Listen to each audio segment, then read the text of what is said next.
आज हम एक ऐसे एग्जामिनेशन की बात करेंगे जिसके कोचिंग सेंटर पिछले कुछ दिनों से न्यूज़ में है क्योंकि 3 स्टूडेंट्स की डेथ हो गई उनके बेसमेंट में।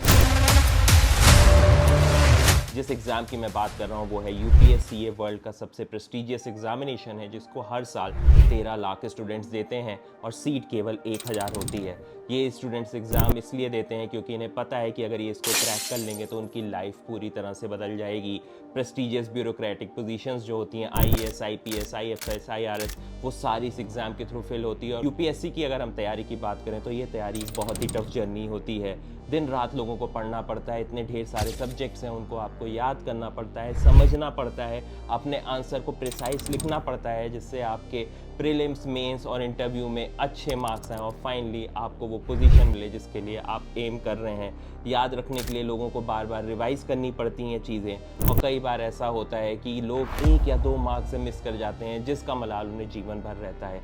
इस एग्ज़ाम की अगर हम मक्का की बात करें तो वो है दिल्ली का राजेंद्र नगर एरिया, जहाँ पे स्टूडेंट्स आके प्रिपरेशन करते हैं।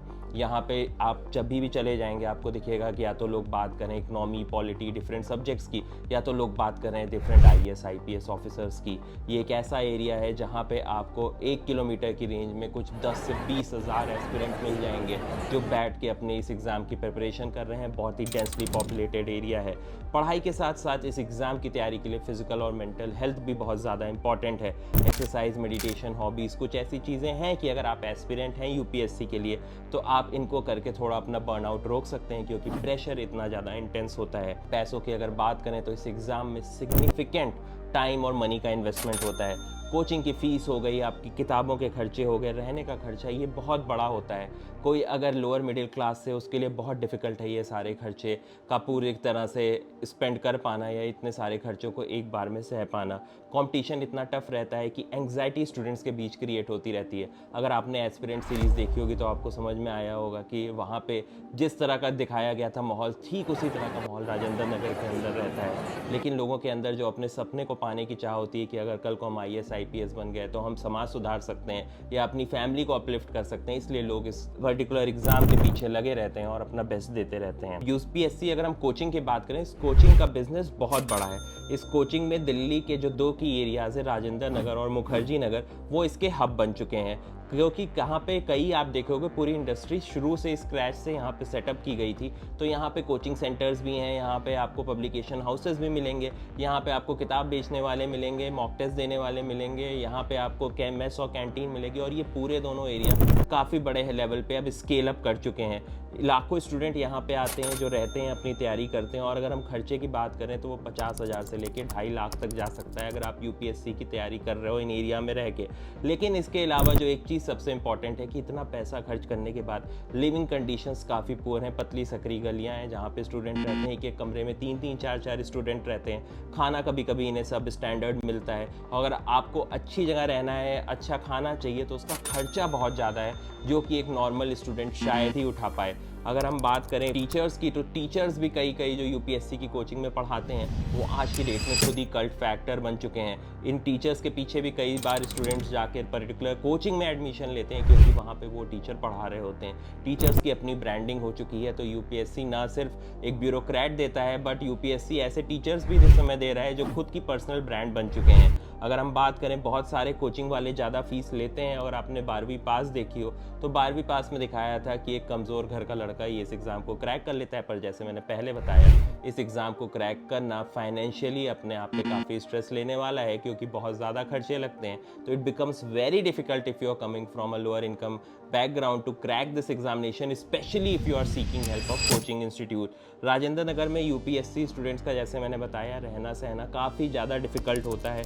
रहने की जगह की डिमांड ज़्यादा होती है कई बार, और जो है लोग ज़्यादा होते हैं तो लोग कई बार ऐसी जगहों के लिए रेंट पे कर रहे होते हैं जहाँ पे पानी टपक रहा होता है। खाने की डिफ़िकल्टी होती है, ओनर जो है स्टूडेंट फ्रेंडली नहीं होता, पर स्टूडेंट्स रुकते हैं क्योंकि इस एग्ज़ाम के लिए वो सोचते हैं कि एक वो त्याग है जो अपनी तरफ से कर रहे हैं। यूपीएससी इंडिया का सबसे टफ एग्ज़ाम है।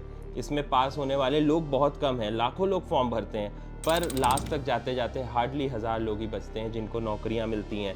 जिनको नौकरी नहीं मिलती वो वापस से राजेंद्र नगर और मुखर्जी नगर की गलियों में आते हैं और फिर से अपनी तैयारी शुरू करते हैं। एक एवरेज युवा की अगर बात करें तो वो 26 से लेके 32 साल तक जो अपनी पीक उम्र रहती है, अगर हम उनकी बात करें, जो कुछ साल नौकरी करके एग्ज़ाम देने आते हैं, पूरी इस एग्ज़ाम में इन्वेस्ट कर देता है। कई बार लोगों का प्रीलिम्स निकलता है, कई बार मेन से बाहर हो जाते हैं, कई बार तो इंटरव्यू तक आके वो छट जाते हैं और इसी उम्मीद में एग्ज़ाम देते रहते हैं कि एक ना एक दिन तो हम इसे क्रैक करेंगे और देश की ब्यूरोक्रेसी को रन करने में अपना योगदान करेंगे। अगर हम आगे बात करें इस बारे में तो यूपीएससी क्रैक करने वाले जो लोग हैं वो तो हीरो बन जाते हैं, पर जो एग्ज़ाम क्रैक नहीं कर पाता उनकी कहानी आपको कोई नहीं बताता।